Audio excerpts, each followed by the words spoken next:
மணந்து போயும் செவ்வ அதிகாரமுடைய தேவனாய் இயேசு கிறிஸ்துவின் நாமத்துக்கு ஸ்தோத்திரம். தாவீதின் குமாரன் இஸ்ரவேலின் ராஜாவாகிய தேவனாய் இயேசு கிறிஸ்துவின் நாமத்துக்கு ஸ்தோத்திரம். ராஜா, இந்த வார்த்தை உம்முடைய வார்த்தை என்னை பெருமைப்படுத்தும்படியாக இல்லை, உங்களுடைய வார்த்தையை பெருமைப்படுத்தும்படியாக இந்த வார்த்தையை ஆசீர்வதி இந்த இடத்துல இருந்து பேசுறதுக்கு நான் பாத்திரவான் அல்ல.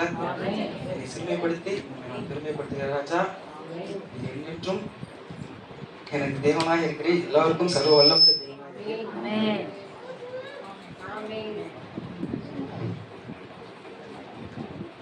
மூன்றாவது வார்த்தையை பற்றி பார்ப்போம்.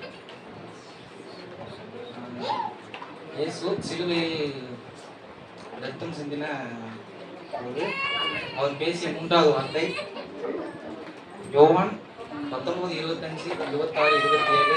யாராவது ஒருத்தர் வாசிக்கிறேன்.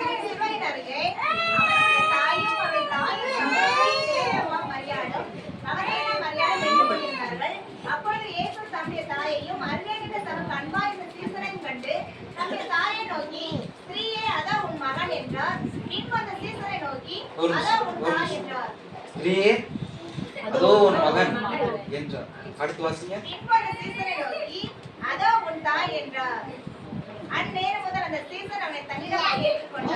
ஆமென்.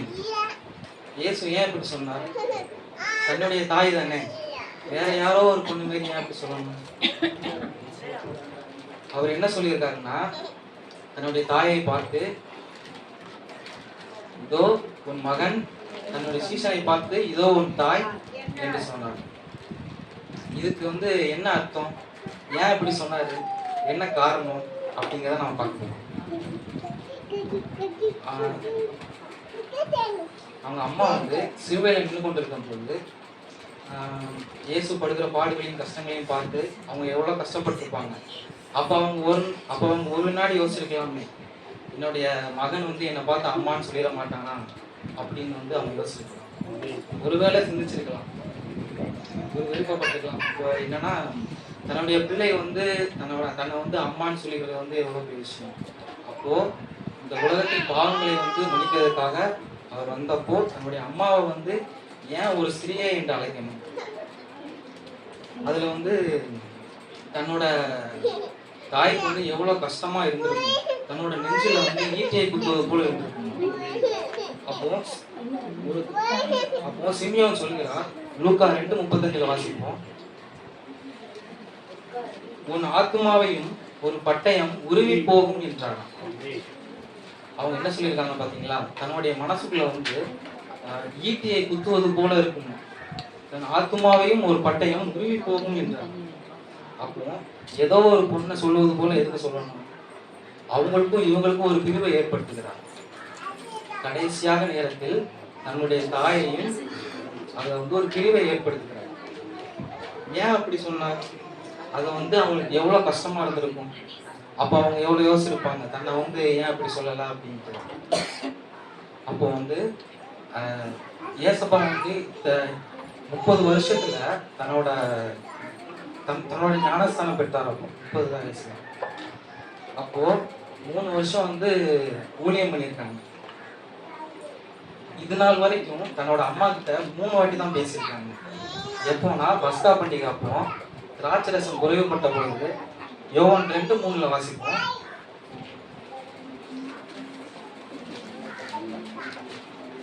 திராட்சரசம் குறைவுபட்ட போது தாய் அவரை நோக்கி திராட்சரசம் இல்லை என்றார். அதற்கு இயேசு ஸ்திரீயே, எனக்கும் உனக்கும் என்ன? ஆமென். ஸ்திரீயே, எனக்கும் உனக்கும் என்ன? இது தன்னுடைய தாயையும் கிறிஸ்துவையும் பிரித்து காட்டுவதற்கான ஒரு இடம். ஏன் அப்படி ஒரு கொடூரமான சொல்ல ஏன் சொன்னாரு?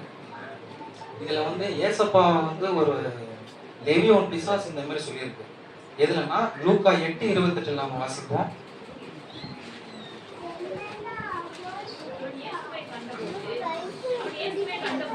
ஆமென்.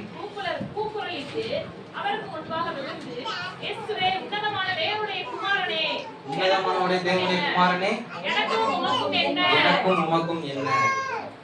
இதுல அவங்களுக்கும் இவங்களுக்கும் சம்பந்தம் இல்லை. அப்போ ஏதோ ஒரு பெண்ணை கூப்பிடுற மாதிரிக்கும் இவர் வந்து அந்த இடத்துல சொல்லியிருக்காங்க, ஸ்ரீயே இதோ உன் மகன் என்று சொல்லியிருக்காங்க.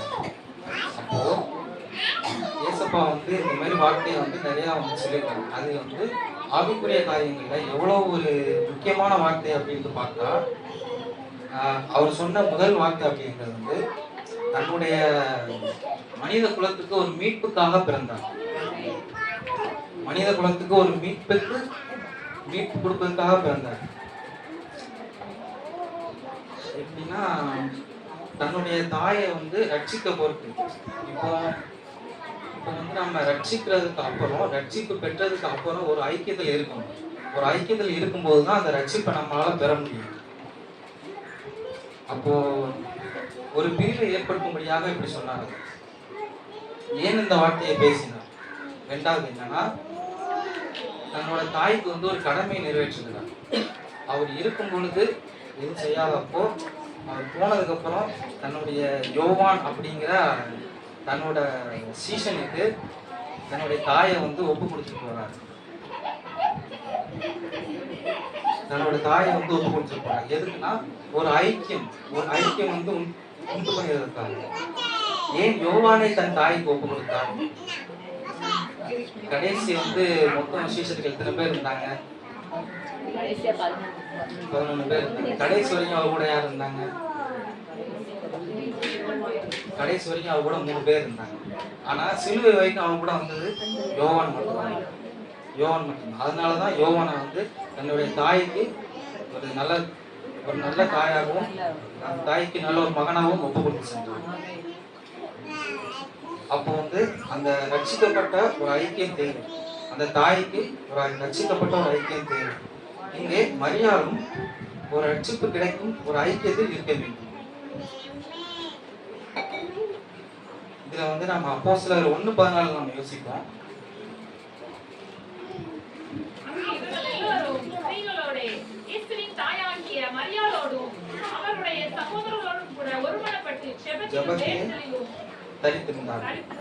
அந்த இடத்துல மொத்தம் எத்தனை பேர் இருந்தாங்க? 100க்கும் மேற்பட்டோர் அந்த இடத்துல இருந்தாங்க. 120 பேர் அந்த இடத்துல இருந்தாங்க. அதுல வந்து மரியாளும் அவர்களோடு கூட இருந்தாங்க. அப்போ என்னன்னா, அங்கே இவர்கள் எல்லாரும் ஸ்திரீகளோடு இயேசுவின் தாயாகிய மரியாளோடும் அவர்களுடைய சகோதரோட கூட ஒருமனப்பட்டு ஜெபத்தில் வேண்டுதலில் தடுத்திருந்தார். அப்போ இயேசு அப்படிங்கிறது வந்து அவர் வந்து இருக்கிறப்போ அவர் செய்யாத அந்த நல்ல செயல்களை அவர் சென்ற பின்பு அவர் வந்து தாய்க்கு ஒப்பு கொடுத்து செல்கிறார். தன்னுடைய கடமையை நிறைவேற்றி செல்கிறார். தன்னுடைய தாயை பராமரித்து செல்கிறார். நம்ம ஃபர்ஸ்ட் வந்து பார்த்தது வந்து நம்ம ரட்சிக்கப்பட வேண்டும். அதாவது மனுக்குலத்தின் மீட்புக்காக எல்லாரையும் ரட்சிக்கிற தேவனாய் அவர் இருந்தார். அப்போ இரண்டாவதாக ஒரு ஐக்கியத்தில் இருக்க வேண்டும். ஐக்கியத்தில் இருக்கும் பொழுதுதான் நாம் ரட்சிக்கப்பட வேண்டும். 1 யோவான் 1:3 வாசிப்போம்.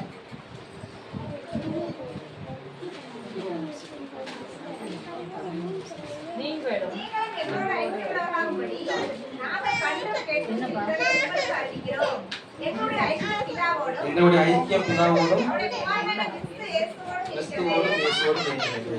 ஆமென். அவருடைய ஐக்கியம் பிதாவோடும் அவருடைய குமாரன் இயேசுவோடும் இருக்கிறது. ஆமென்.